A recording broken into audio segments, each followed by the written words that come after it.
culture in Japan.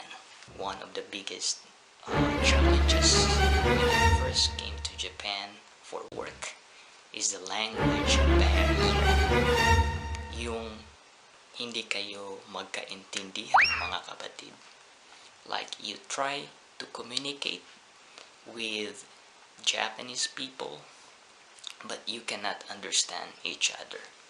So before coming to Japan, I have this perception like I don't really need to speak Japanese. LOL! Kasi I thought if I could speak English, then I could communicate with them.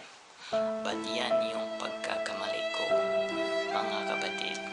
I was deadly wrong because in Japan, learning Nihongo, I think, is a necessity.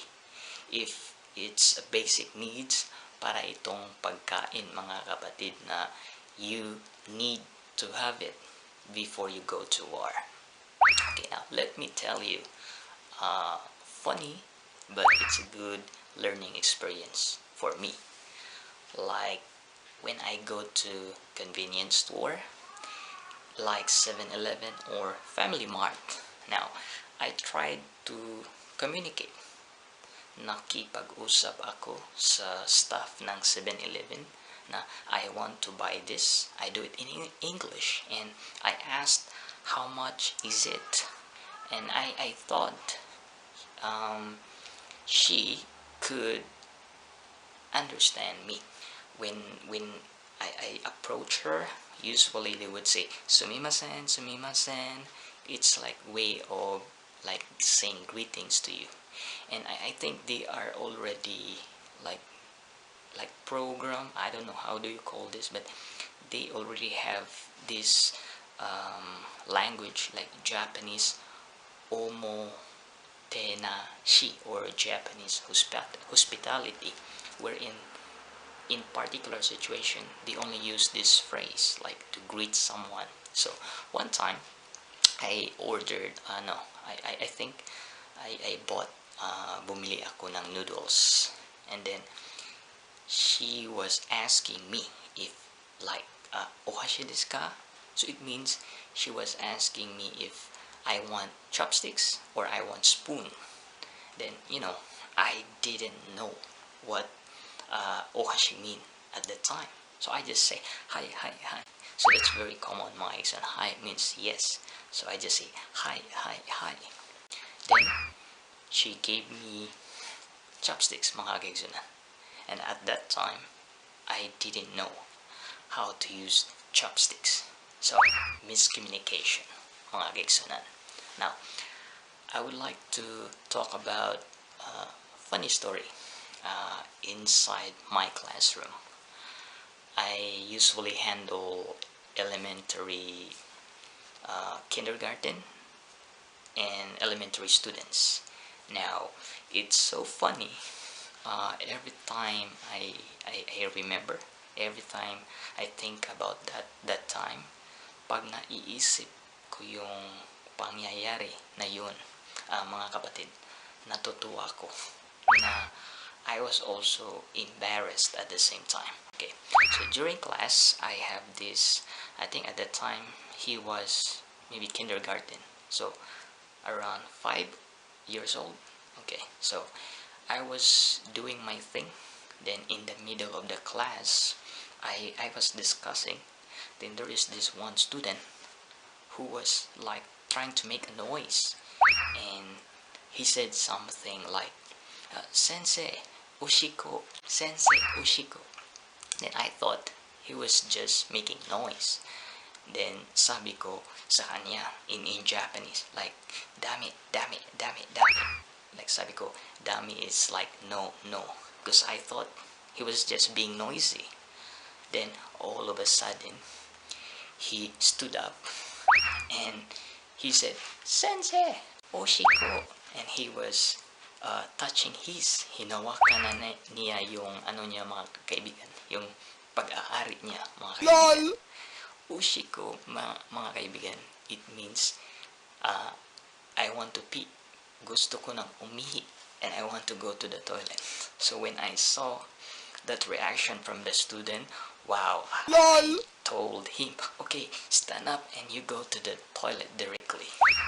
In the middle of the class, yung mga estudyante, nagsasalita sila ng Japanese and you cannot understand to them. So really, you feel disappointed and para kang naiinis sa kanila or sa sarili mo. Now, I already understand why the students speak in Japanese now, because it's difficult for them to express in English, and the problem also is I cannot speak in Japanese, so parang it's hard for us to communicate, mga kapatid.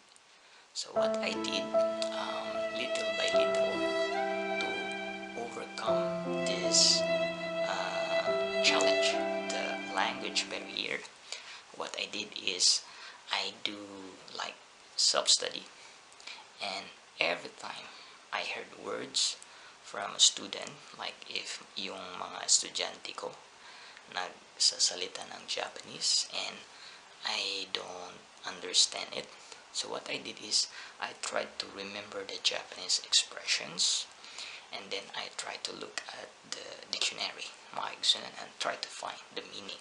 So next time when the student said the same words or phrase, then I already know how to respond. And also another thing, it's very important to go outside and overcome your fear of not understanding the language, because that's one reason why I think I didn't want to go out, because they will talk to me in Japanese and I could not understand in English, okay. And also another thing, may isa pa, like we have this yearly medical checkup in Japan. So I went to the hospital and I just remember like that the doctor like go to, like it's like left, or you would say like hidari, that's left, and then migi, that's right. So that's what I remember, because the doctor would usually ask you to, please move to the left, or hidari, move to the right, or migi. But I think there is one checkup that I need to be checked, like my stomach need to be checked, and mayroon yata silang powder na ipapainom sa akin because they want to check my stomach, yung sa tiyan ko, mga kapatid. But before they will let me take the powder, I have to read the instruction, and wow, the instruction is all 100% Japanese. And my boss advice was at the time, like, you are in the hospital, like you don't have to say yes, yes, because that's very critical, and baka sabihin nila sa'yo in Japanese, like, do you want to take this medicine, like, are you crazy? Then you would say yes, yes. Wow, if you don't know at all, you don't know the language, you have to say no, I don't know, or you can say wakarimasen. Wakarimasen means I don't know in Japanese. So going back to that checkup, the doctor let me read the instruction. I don't know the medical term, but it's a white powder. No, liquid powder. I have to take that, and maybe they will do an ultrasound on my tummy, but I couldn't understand the instruction, and I tried to speak to the doctor. The doctor also could not explain to me in English. So what happened is that procedure was cancelled, mga kaigsunan. So I didn't have that. And lastly, mga kaigsunan, like I was at the station, maybe I was waiting for around 20 minutes, then the policeman approached me, and wow, I had like parang yung nervyos kong mga kapatid parang parang pumunta ng langit. Para akong, wow, anong sasagutin ko? Anong isasagot ko sa pulis, mga kapatid? But the good thing is, like prior to that, I already have experience. Like when police approach to you, they usually ask your Zario card, or what we call that residence cards. They will usually ask that one, and then like just show that card to them, and they would ask like, how long have you been here, like naninguray, like Joshu deska, or where do you live, like shigoto, like what's your job, something like that, mga kaigsoon. So for today, that would be my vlog, Buhay Teacher in Japan, mga kapatid. So thank you so much, maraming salamat sa mga taga Cebu, taga Mindanao, mayong hapon.